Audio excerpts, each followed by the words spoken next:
Hey guys, I'm now Michela Muhango and welcome to my channel. Thank you so much for joining me today. I know it's been about 2 weeks, so sorry for the silence. It's been quite a hectic 2 weeks. But thank you so much for deciding to join me today. So today I am just going to tell you a bit about my first experience with a therapist, seeing as this is mental health month, so I just thought we could talk about all things mental health. So my first experience with a therapist, oh my gosh, I don't know how to feel about it today. But anyway, so I think I was about 22 years old. I realized that I needed some help. I didn't know where to get the help. I just knew that mentally I wasn't doing so well.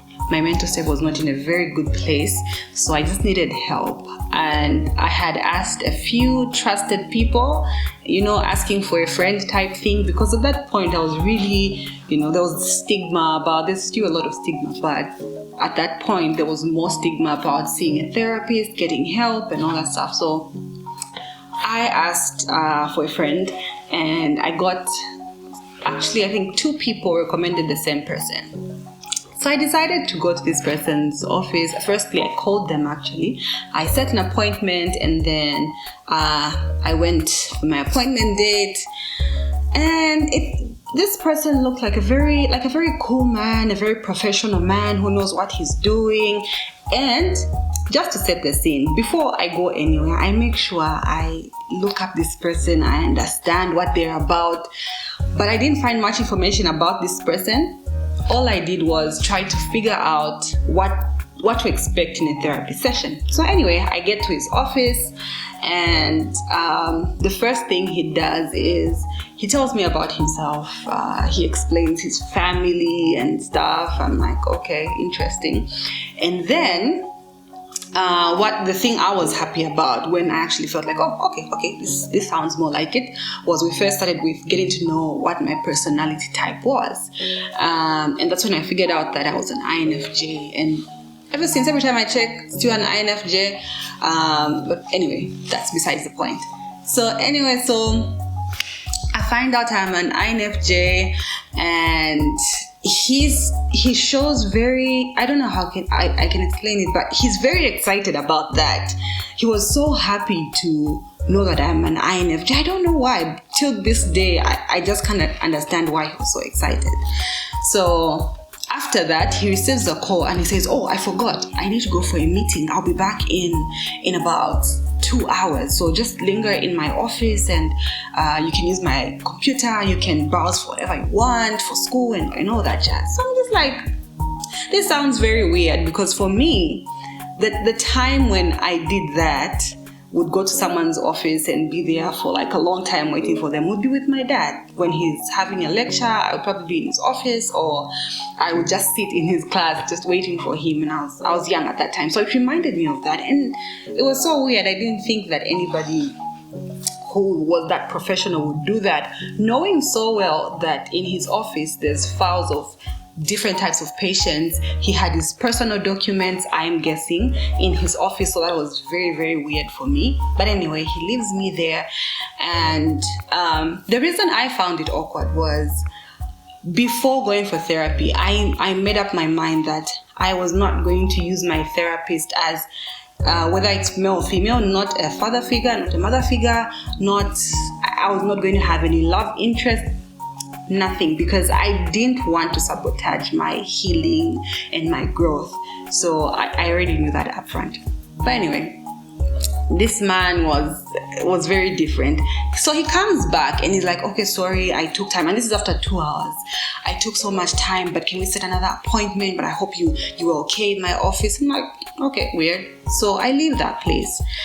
And then the next time I meet him, he was he wanted to know things outside what we were discussing. Very, very strange, intimate information. And I found that very weird. I'm just like, this is not supposed to happen. I don't think that he's supposed to cross certain lines.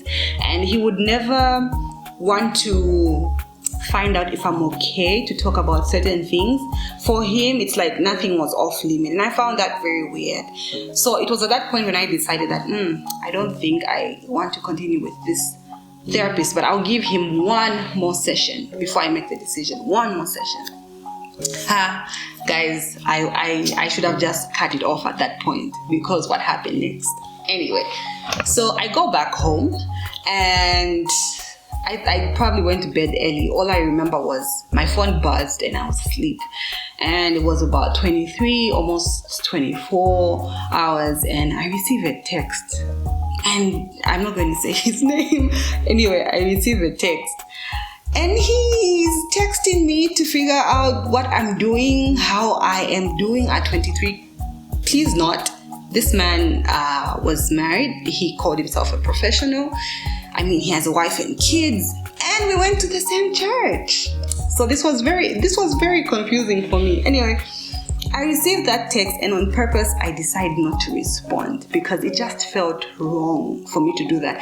And just for context again, I was not in a place where I was suicidal or I was in severe depression. No, I wasn't in that place in that moment, but I just knew I needed help. But the way he was checking up on me, it just rubbed me off the wrong way. So after that, I just realized that, you know what, I don't think I'll be doing myself justice if I keep going with this man, because I'm not going to be free around him, because he's really sending off weird vibes, especially that he should have been very careful, because I am female, he is male. So he was sending off very weird vibes. So for me, I was just caught off guard by all that stuff.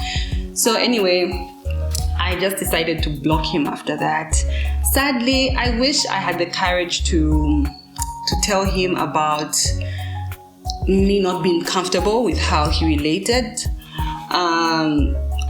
I don't know why, but at that point, I did not have the courage at all. So all I did was I blocked him and we went our separate ways.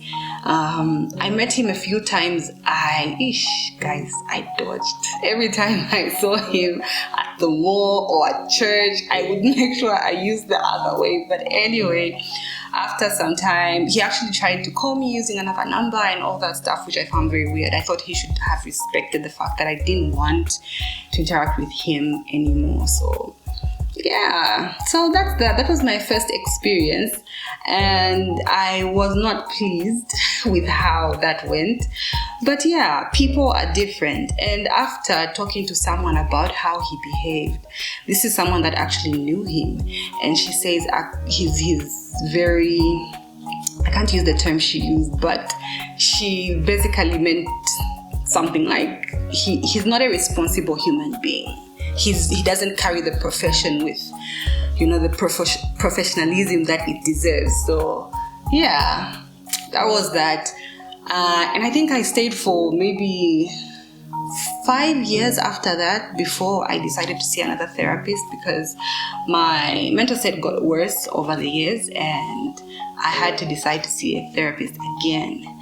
And this time I was just like, I need a female, and I need someone that's older, someone that's more experienced. And thank God I found that person, and I will tell you all about it in another video, not in this video, but I'll tell you about my second experience with therapy and how I got better just from sessions with one therapist. Of course, it's not like a once-off thing, but I'll tell you all about it in my next video. So thank you so much for watching this video. If you have any questions about my mental health journey, feel free to ask, comment, like, subscribe, and please tell a friend, tell another friend. Thank you so much for watching this video. I'll see you in the next video.